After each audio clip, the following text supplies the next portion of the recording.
Today we are starting with the main provision of the Act of 1892.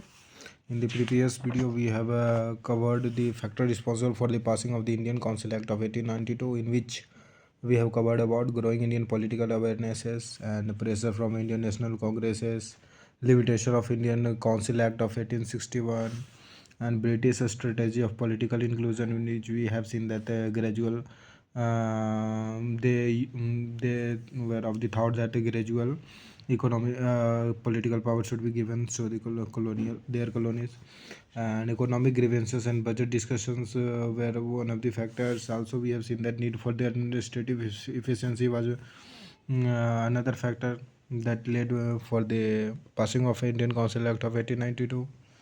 And similarly, influence of British liberalism and political thought, in which you have seen that at that time liberal political ideas were gaining popularity in the Britons. And we have also seen the role of the Lord Dufferin, who was then at that time viceroy. So and he repeatedly proposed a Lord Cross for the that's introduction of elective elements in the legislature. So let's start with today main provision of the Act of 1892. Number one is expansion of the legislative council. Number first provision, which was that it led to this extension of the legislative councils. And the act provided for an increase in the number of additional members both in central and provincial legislative councils. Members were added in both the central and provincial level. And also the central legislative council was to have not less than 10 members and not more than 16 additional members. Basically the members was increased to 10, minimum 10 and maximum 16. But the thing was that half member must be half member must be additional. The Central Legislative Council was to have not less than 10 members and not more than 16 additional members. So basically in that 1861 we have seen that though the minimum and maximum numbers was basically lesser than this 1892, but the thing was that at that time also half members was required to be additional members. So the number second is the strength of the additional members in the provincial council was also increased. Additional members, we have seen here that additional members of strength were increased, and in case of Bombay and Madras the number of additional member was to be not less than 8. Minimum 8 होने चाहिए and maximum 20 होने चाहिए थे. And the maximum number of additional member in case of Bengal and northwestern provinces was increased to 15 and 20 and 15 respectively. So in all the provinces, basically the thing is that in the Act of 1892 additional members were increased, and also along with that members were to be non-officials included. The tenure of additional members remained 2 years, and not less than half of them were to be non-officials. Non-officials, we have seen half criteria was in 1861 also, and it's in 1892 also. And also as similar to 1861 Act, they remained for 2 years. So the Governor General in Council were empowered with the approval of Secretary of State in Council. So Governor General in Councils were empowered with the approval of Secretary of State in Council to make rules and regulations regarding the nomination of the additional members. So basically Governor General in Council was able to make rules and regulations regarding the nomination of additional members, and this power was given by the State in Council to the Governor General. Now let's see second provision. The second provision was that function of the Legislative Council was enlarged. So let's see what were the functions that were increased. Number one, the members of both central and provincial council were entitled to discuss the budgets. They were given to discuss the budget, and the provincial legislative council could discuss only the part of the budget which came under the control of the local government, जो local government के दायरे में आती है, बस उसी के ऊपर वो डिस्कस कर सकते थे। बाकी only central legislative council was responsible for discussing others matters like of a national importance matters. So number the second thing is the members of the councils were also given the right to ask a question on matter of public importance, and but here though the it was given right, but question was to be asked with serving 6 days, 6 days prior notice. And one thing was also that the main the person who had to answer these questions may reject this question without giving any reasons. So though yes, it was a little increment with from the 1861 Council Act, but restriction was always there. In the provincial council, questions were to be confined to the matters under the control of local government. Similar, here we have seen that in local government, at provincial council level, budgets, provincial legislative council will discuss only that parts of budget which came under control of local government. Here also, questions were to be confined under the matter of the local governments only. So as the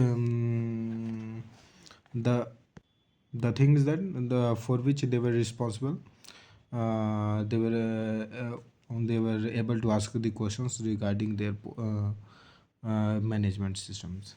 Number second provision was the provision of elected member for legislative council. Means now the elected members were allowed in the legislative council, and it was for the first time the act allowed the inclusion of elected non-official members in legislative council.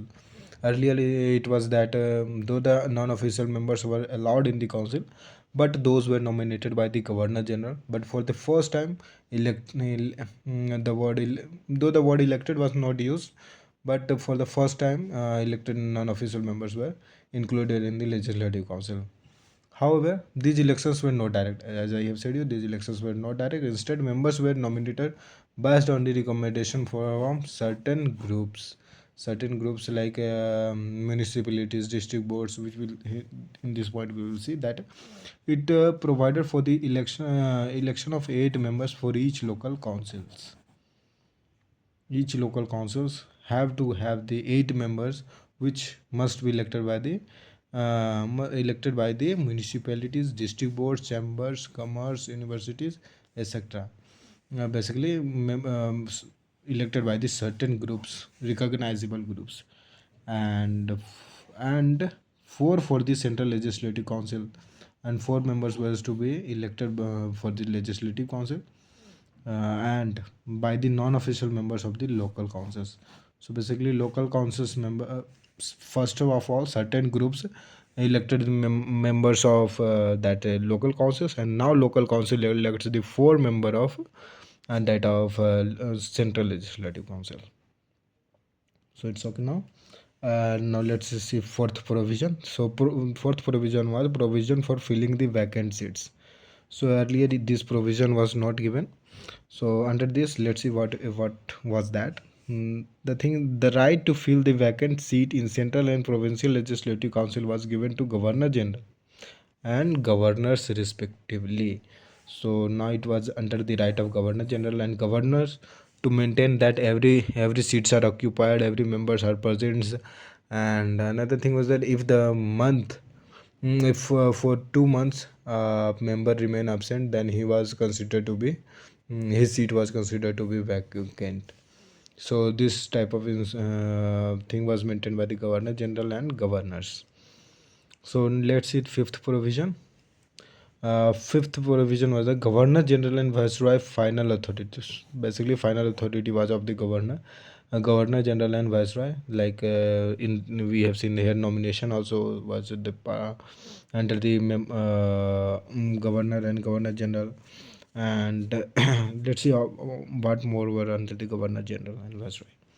So number one, the governor general at the central level and governor at the provincial level retained full control. They could override any discussion or suggestion made by the Indian members.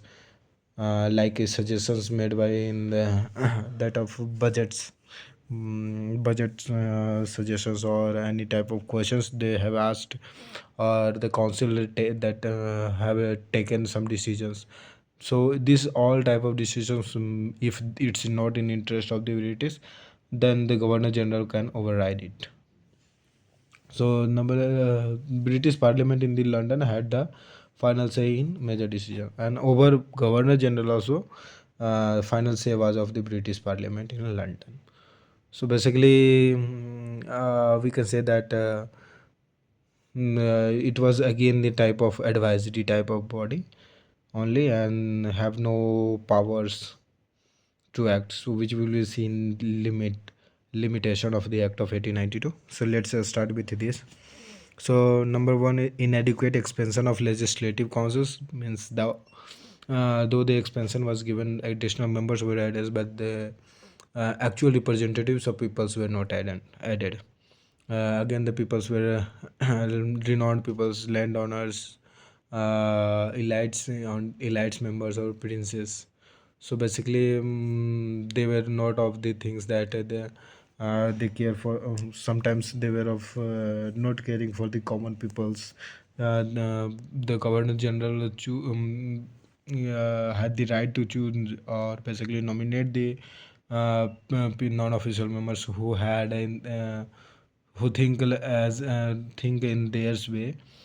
So basically it was we can say that in the expansion was not adequate, and the right to ask question was nominal, as we have seen, because 6 days prior notice was to be given to that question, asking even a single question, and in between the that reply of that questions, he cannot further ask any question.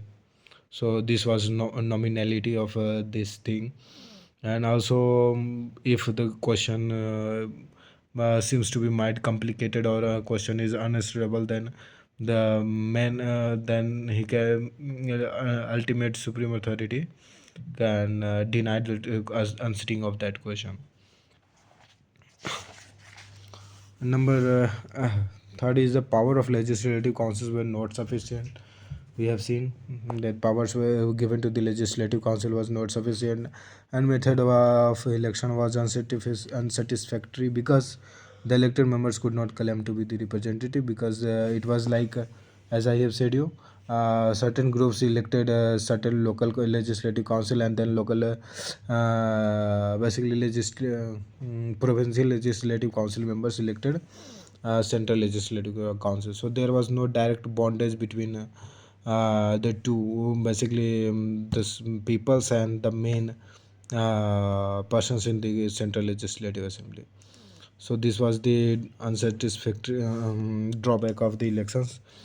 Number next defect is that revised and enlarged edition of the Act of 1861, because critics was of this opinion that it is basically Act of 1861, just the member, like just members are increased, and other things remains constant, like that of higher elites members were elected.